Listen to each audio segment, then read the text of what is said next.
listening to Spare Notes. My name is Jonah. I talk to artists in the music and literary industries about their creations, inspirations, evolutions, and communities.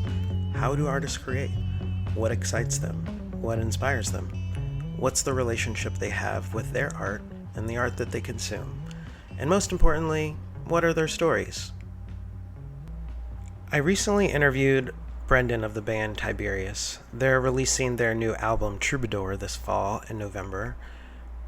Right now they have a single called Sag that's out.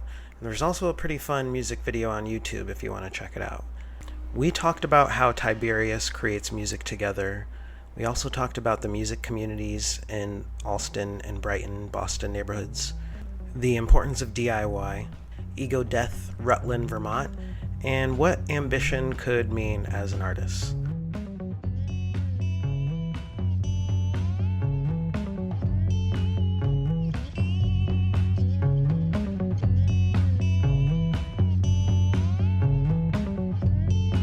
Hi, Brendan. How are you doing today? I'm doing pretty well. How are you? I'm doing pretty good. It's very hot here in Philly. Yeah, it's definitely hot here in Boston as well. Yeah. What have you been getting yourself into today? I'm a teacher on my non-music time, and I was working summer program at the school I work at, and we just got out on summer break today, or I guess the rest for the summer break. So I went to work and had a little abbreviated day and came home and just sent some emails and just kind of been hanging out and enjoying the beautiful day from the air conditioned safety of my bedroom. That's awesome. Um, what kind of things do you teach? I work at a therapeutic school, Mhm. and I work in a room that's sort of like a multimedia lab. We do like film and music, and it's sort of like a lot of exercises to help not only learn about those things, but also help exercise different social skills and you know have a a nice collaborative learning space for the population that we serve. That's cool. How long have you been doing that for? Been doing that for about 6 years now, Oh, so wow.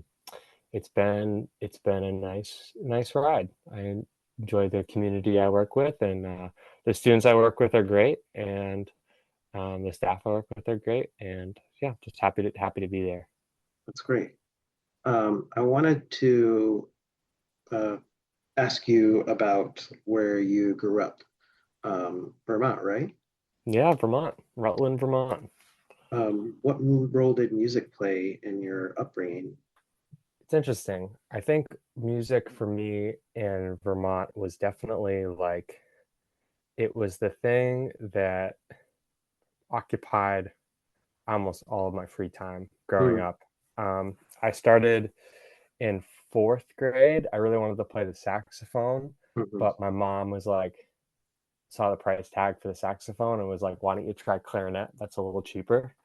And so I started playing the clarinet when I was in fourth grade and did band up and through high school and into college. And kind of was like um, was in a musical environment that way. But then when I got to middle school, I picked up a guitar and started learning a lot of like Beatles songs and Nirvana songs and my friends, a brother and sister, two best friends, grew up. We all grew up within like 5 minute walks from each other, and we used to spend a long time just like learning instruments together. And we Mm, formed a band. It was kind of like this nice outlet I had as a kid. And yeah, there's not a lot to do in Rutland, Vermont, other than if you're an outdoorsy person. There's beautiful hiking trails and yeah, a lot of skiing available in the winter. But music was kind of like my prime obsession. So I got into playing a lot of music and listening to a lot of music, and yeah, spending long summer afternoons walking around listening to albums on my iPod and stuff like Mm. that. How close is Rutland to like bigger cities like Burlington or Brattleboro? About an hour and a half south of Burlington, and yeah, about probably about the same from Brattleboro. So Okay. right smack dab in the middle of the state. Yeah, did you go to shows like when you did you go to Burlington and go see some shows too?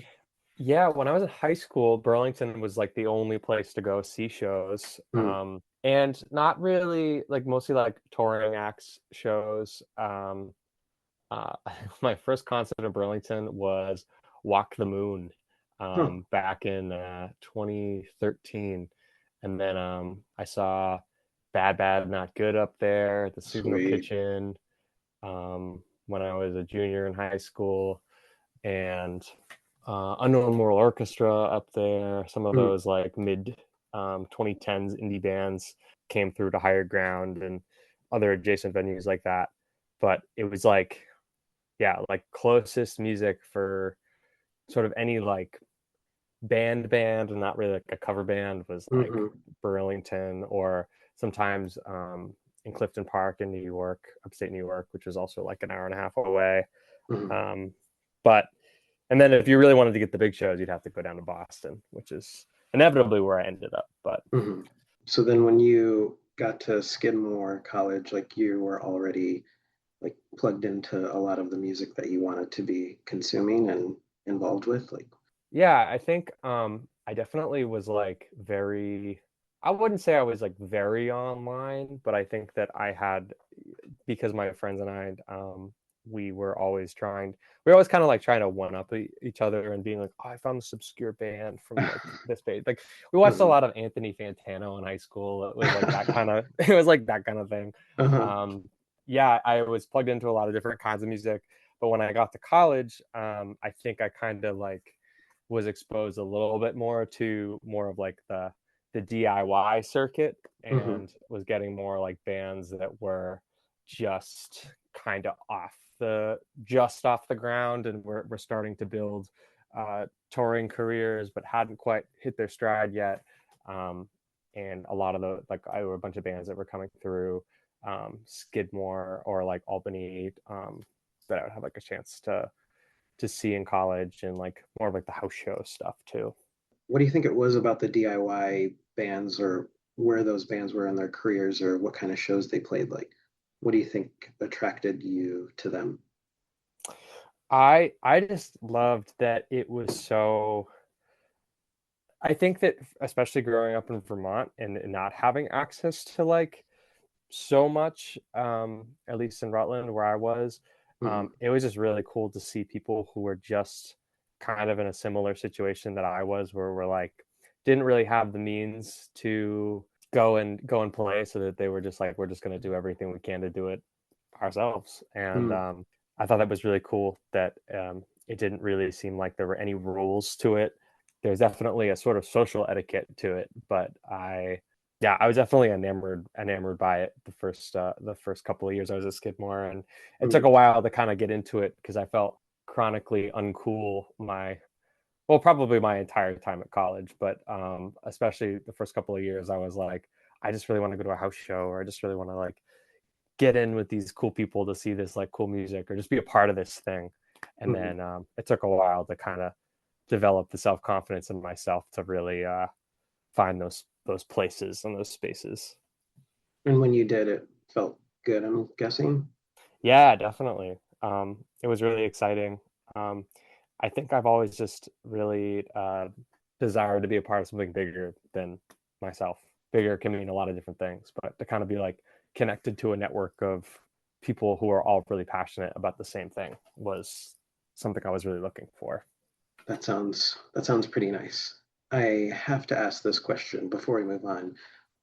You went to a liberal arts college. Did you apply to Middlebury, like, or were you trying to get out of the state? I was trying to get out of the state. Okay. I applied. I actually applied. I only applied to a few schools.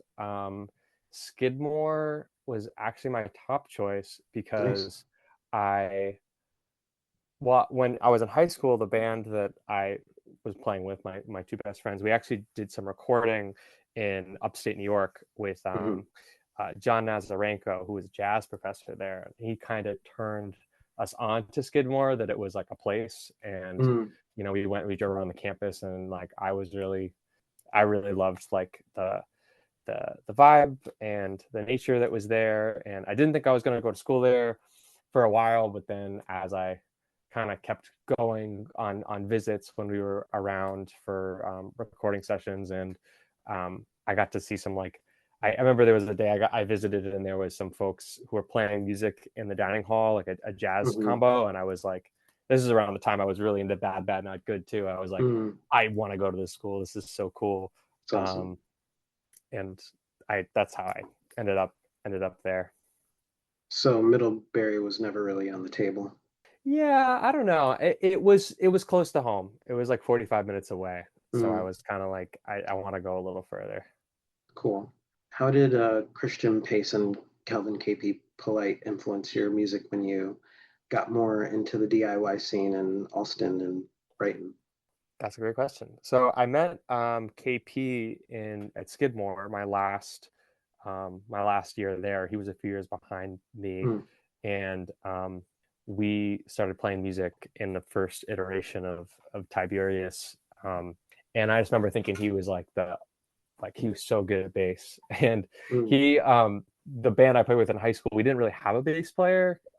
We were like two guitar players and a drummer, and we would just kind of trade off playing bass whenever the other person didn't want to. So it was the first time I feel like I'd played with somebody who was like, I'm a bassist, and I really loved like what they added.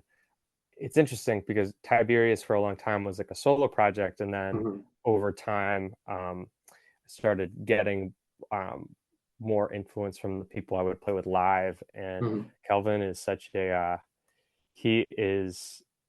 we always joke that he's lead bass because he's always like adding all of these extra chords and these lines that are always like they always really fill out the song in a way that, like, you know, a lead guitar player quote unquote should. And I think that when he and I write together, he'll end up putting in these extra embellishments that after a while just become pretty a part of the song for me. And over time, it's hard to imagine anybody else playing bass in Tiberius. He's really made his presence known. And then with Christian came in a little later. We were starting to do Tiberius in Boston after the pandemic, and we had KP, who was in the band before, and then my friend Ben Carell also was coming in to do drums, and we hadn't really played together, and we were looking for a guitarist, and I got a recommendation for Christian. I had never met Christian before, but I picked him up. He lived across town. He came to our first practice. He had learned all of our songs, and you know, similarly, I was like, oh my God, we got a lead guitarist now. And I mean, he's a songwriter. He doesn't describe himself as a lead guitarist, or at least he didn't when he was in Tiberius, but he's really like a intricate and gifted songwriter. And I feel like the parts that he added always had a purpose. And he was really in tune with elevating the song and the feeling of the song. He was always trying to play for the song. And I think that, you know, he wasn't just like throwing in licks to throw in licks, which was exactly the kind of guitarist that I wanted to have play in the band. And so in the time that, you know, similar to how Kelvin grew into a part of the band, similarly Christian's parts that he would write for the live shows sort of became parts that became more significant and more prevalent, and I couldn't imagine the songs without them. Because before, like, I would write a lot of songs, and I would just sort of like come up with my own guitar parts or synth parts and then layer them, and then there would be this like cacophony of a bunch of different things going on. And I think Christian was able to kind of go and listen to some of those recordings and be like, here's like the key thing, and also I'm going to change it a little bit. Mm. And other times just being like, yeah, I'm going to add my entirely own part that would be way better or more. I think something I've learned from Christian, and I'm sorry, this is a roundabout Oh, it's answer, cool. um, is that sometimes doing the thing that is, sometimes less is more, and sometimes there's a Mm. way to be way more effective in doing doing something that's a simple part or a simple hook or a guitar part rather than like layering a billion things. And Mm. Christian was always really good at that, and I've tried to take that with me. Christian uh, ended up moving away from Boston to go pursue music with his other band, Trophy Wife. I guess 2 years ago now. So we don't play together as often as we used to, but it's something that I've really tried to keep in mind and adapt into Tiberius, uh, the Tiberius spirit going forward. So they kind of help start formulating like the Tiberius sound in the beginning. Yeah, definitely. I'd say so. It's cool. What's the music scene like in Allston and Brighton? It's awesome. It's very. I think something that I would describe it is very community based, Hmm. and I think that a lot of people who end up sticking around Allston Brighton for more than a couple of years really find that to be rewarding. And Mm. I think that because it's a smaller um, subsect of people than uh, like New York or another bigger city. I think we end up seeing a lot of the same people or similar people or people who are kind of searching for that sense of belonging within Mm. a musical ecosystem. It is very college centric, or at least a lot of it can be, because I think there's a lot of colleges in Boston and a lot of musicians who come and are kind of finding themselves in Boston or doing music programs or going to Berkeley. They're amazing and super talented. And usually it's like they form some of the best bands around. And then as soon as they start to make their presence known in the scene, they end up skedaddling to like Nashville or New York or LA to kind of go for like a bigger, some bigger opportunities, which makes sense because Boston doesn't really have a strong musical structure. I saw that in a couple of interviews you did mention that like bands end up going to like Brooklyn, like Bushwick or something like that, and they leave it. But it sounds like you still like hold you think there's a strong value in like the space that you're occupying in that city. Yeah, I would certainly say so. I mean, and maybe I'm definitely biased because I've been here for a little bit, but it definitely feels like to be a part of the music scene here feels a little more accessible and a little less daunting Hmm. than a bigger city. Um, Infrastructure was the word I was looking for Mm. earlier. I think that there's because Boston doesn't have an amazing infrastructure for music, meaning that like there's not a lot of money from the city going into Mm. venues and spaces for these smaller tier artists or people who are actively living and working here. You know, we have our like um, MGM and House of Blues and Paradise Rock Hmm. Club and what all that. But I mean, like in terms of like venues that like bands can really like occupy, local bands can really occupy spaces, and it's really not a great infrastructure. And there's also no music industry here Mm. either.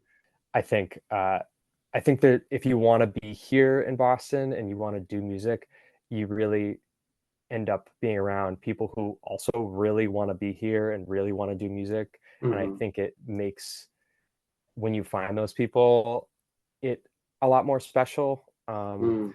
And I think that there's really something warm about finding that in a space that it's not like it's on every street corner. I suppose there are a lot of people in Boston who want to do music, but I think the people who want to stay in Boston who are actively trying to be career musicians, that's definitely a smaller pool. Mm. I'm after being in Philly for 2 years. I'm surprised more people don't move to Philly when they do leave. They all Like there, it's a very rich music scene and way cheaper than New York City.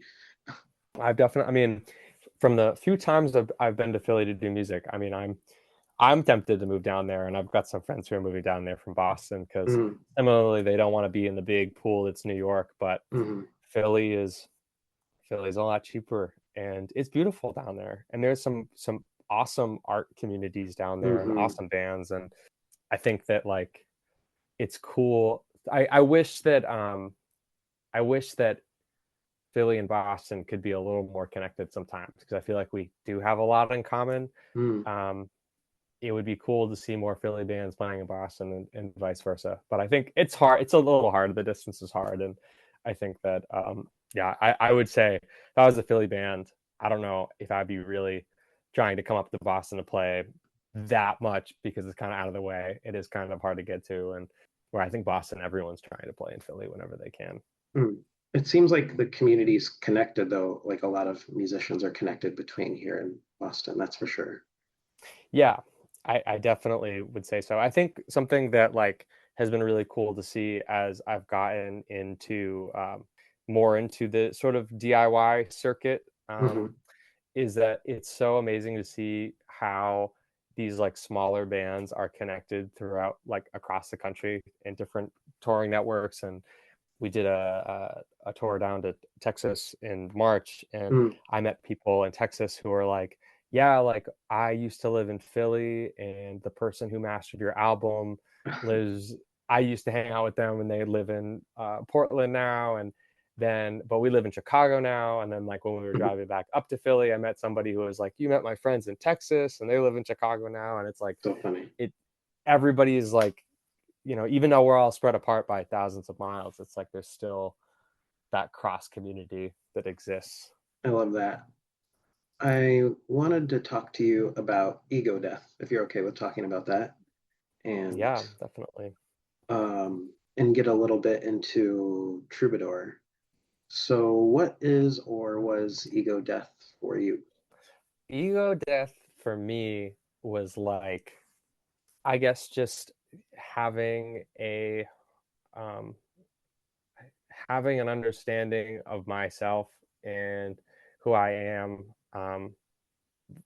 When I experienced it, it was like, and I've experienced it in different times in my life, but I think that like I realize that I've defined, and I think this isn't necessarily specific to me. I think a lot of people feel like this in their 20s is that they define their identity with the things and people that are around them. Hmm. And without those people or without those things, you can really, it really becomes hard to know who you are and what you're doing. And I think that something that like I experienced was that when I was in sort of a state of being so unsure of myself that I was really resorting back to these like feelings and behaviors that I had in middle school when I was like Mm. kind of really first becoming aware of myself and like aware of like social relationships and learning how to make friends and like the anxiety around just like really not having like something to fall back on and not knowing like who you are and like, I don't know, the anxiety that comes out of that. And it was, I guess it was like, it was a little surprising to feel like that in my mid 20s to kind of go back to being like 13 again, or at least it felt like that. It Oh sounds yeah. like is it like a series of epiphanies too, kind of? Oh, definitely. Yeah, Mm. it's definitely, and I don't even know. I mean, I don't even know if I'm using the term ego death correctly in this sense, but Yeah, that's interesting. Do you think it correlated like how you approached the album, Troubadour? yeah, definitely. Troubadour was kind of like a collection of these songs that I was writing when I was feeling really vulnerable. Mm. And I think I think epiphany is kind of like the right word where like I was having these like strong moments of like feeling and writing and realizing all kind of going on at the same time. Um, I had written a couple of songs for Troubadour, the first couple that are on the record in like late 2022, early 2023, and then this summer I was having a lot of friends who were moving away, relationship changes, etc. And I was feeling really vulnerable.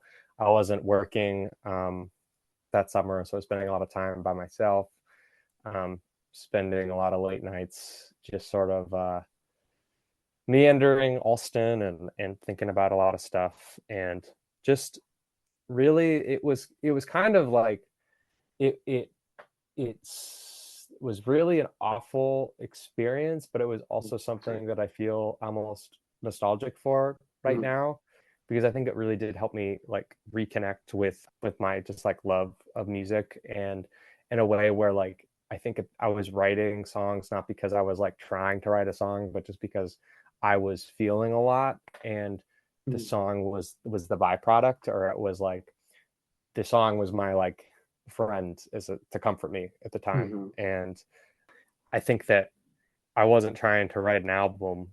It just kind of happened. mm, um and it's interesting because I think that I've been in that place with music before, but I hadn't been there in a long time. And so it was actually kind of like, it was like kind of nice to go back to a place of like, okay, here are all these songs coming out, and like I didn't even care what really became of them. Like at mm, that time I was like, I just want them here so I can listen to them, so I can feel a sense of like I'm there's some other entity that's going through this with me, even if that entity mhm, is just like myself in a recorded format. mhm. That's awesome. How does Tiberius write as a band? Like there was those songs like kind of just coming out of you, and like what's that process like when you're like, hey, I got all this stuff. Like we need to get in the studio. Yeah, that's a good question. I think that in a case like that, I was making a lot of demos on my computer, so I was kind of like, I I used to do everything kind of by myself. Hmm. So I've made stuff in the past, like playing all the instruments, but it's really not it's really not as good as when you have like a band to play with. So I was like coming up with some like basic sketches of like these songs and being like, here's like the guitars, and here's like the general idea I have for the drums, and like the general idea I have for the bass, and then would bring it to I brought a lot of them to the main drummer for the band at the time was my friend Ben, and he would kind of like listen to them, and he's an excellent drummer and an excellent another like excellent songwriter, in his craft specifically is like writing drums for songs. And so he was able to kind of take my like basic ideas and completely, uh, make them his own, or give them a sense of elegance.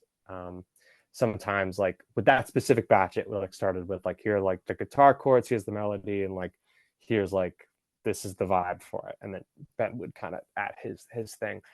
In the past, I've brought Ben like more bare bones stuff where it's been like, maybe I'll have part of the song and a melody, and he and I will kind of flesh it out together, and he'll have ideas for drum parts, or he'll be like, why don't we put this part in 7, or why don't we have this turnaround go here. He'd been more of like a co-songwriter on that. With Kelvin or KP, it's like it's similar, and he'll hear his own things and his own melodies that he can play that kind of like add into that. And so this batch of songs, I had these songs. Ben and I actually went into the studio with half of them, and we played drums. Hmm. He just went in the day, and a lot of times the way he likes to do it. Sometimes we'll do a take together, but then oftentimes he'll end up being like, I have the whole song mapped out in my head. I'm just going to record all the drums, and Hmm. that's kind of what he did. And then I'd take those drums home. I'd have KP come in and do his bass, and then I would kind of have this like beautiful plate that I could then cook a beautiful breakfast on. And so I could record guitars by myself, or record vocals, and get to kind of be very meticulous about it without bothering anybody. Hmm. And then last off, I'll invite like other friends in sometimes to play different parts, and so it's really like a layering of different things on top of it. So I guess that's how it starts and how it ends. Yeah, and it sounds like you're a very intuitive artist as well. From the song Redwood to SAG, I can feel the range of music influences in your band. And I'm thinking about like how how you all are writing songs together. How intentional or unintentional is the sound of the band, like this country-esque twang layered with some emo and indie vibes, and it's cohesive too. So like it feels like, I mean, you definitely have your own sound, but how does it just come out by making the songs as you do, or is there any intentionality in how it sounds? I think this record was really I had written a lot of it after I kind of went through like a big Neil Young phase and was like, Mm, I really want to like write some like folky songs. Kind of just like I want to just play some guitar chords and then sing and kind of have that be it. But I think I'm always like I can't help myself because I grew up on so much like 90s loud shoegaze and like grunge nice. rock stuff, and I think that always I'm always trying to sneak that in, or I'm always like I always kind of hear parts with that and Mm, distortion, and I love playing with my big muff pedal and doing feedback and stuff like that. So I guess like this time around I think we're all like Ben, KP, and I and our drummer Sam, who drums with us now, and Christian, like we all like love a lot of like that like sort of like 90s rock, but then we all like kind of split off in different directions too. I think we all have like a diverse background.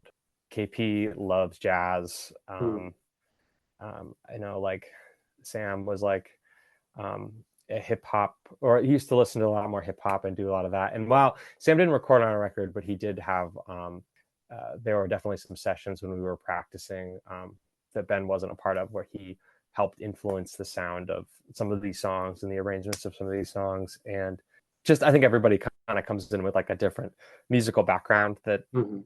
kind of just ends up coming out with each Right. other.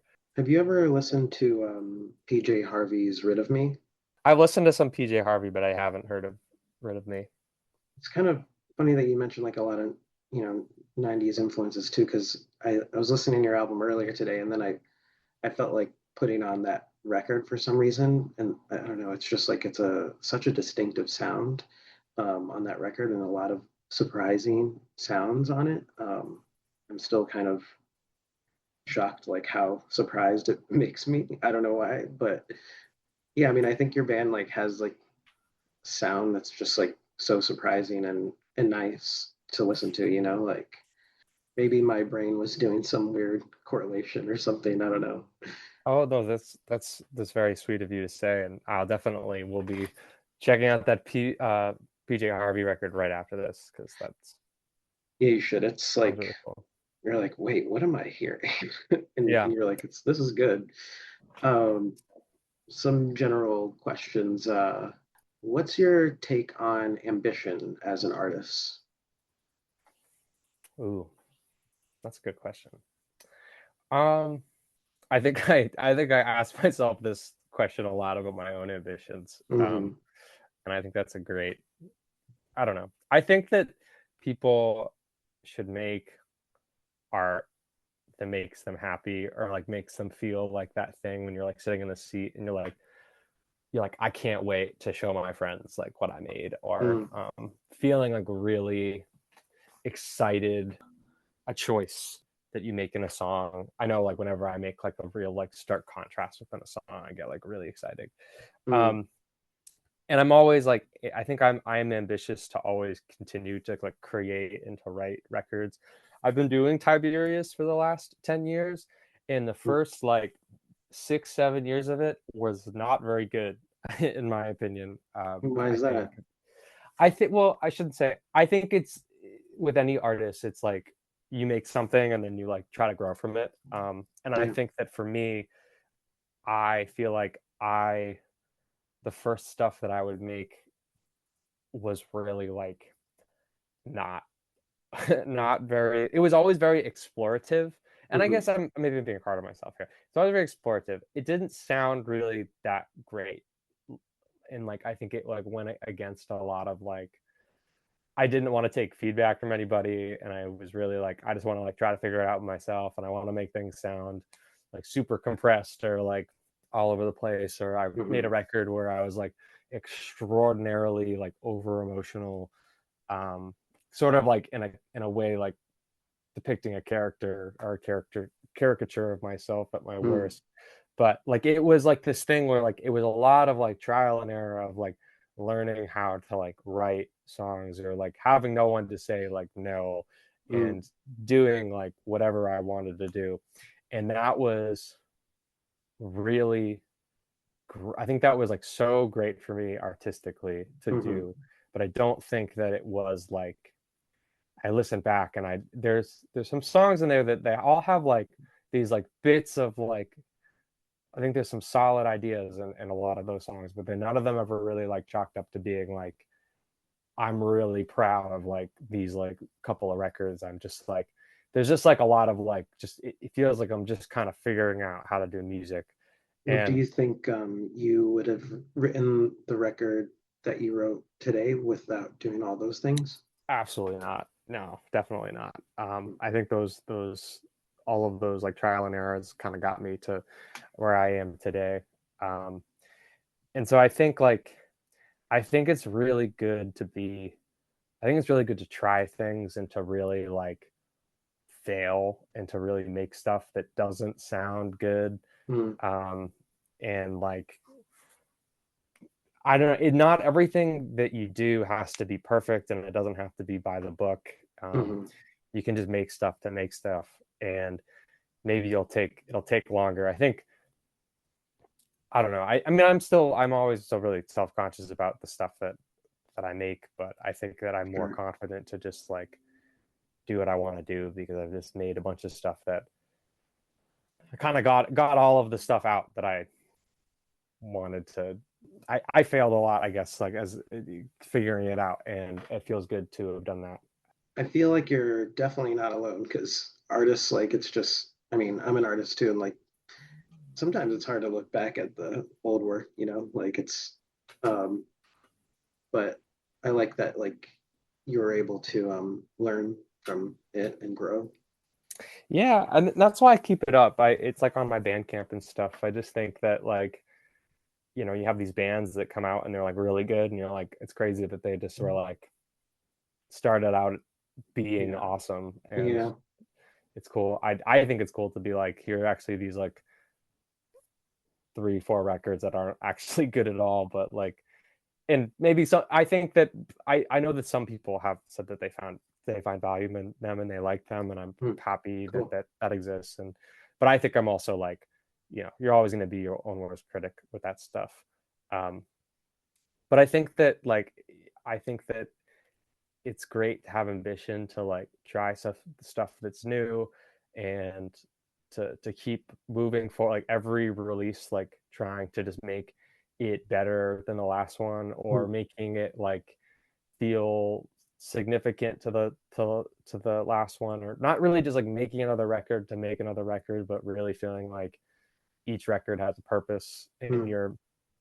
in your life and at least that's for me. Hmm. I think a lot of people, I don't know, I think music careers are kind of whack. Uh, I Hmm. they're really unsustainable, and I think that I don't know, the system of being an independent musician these days.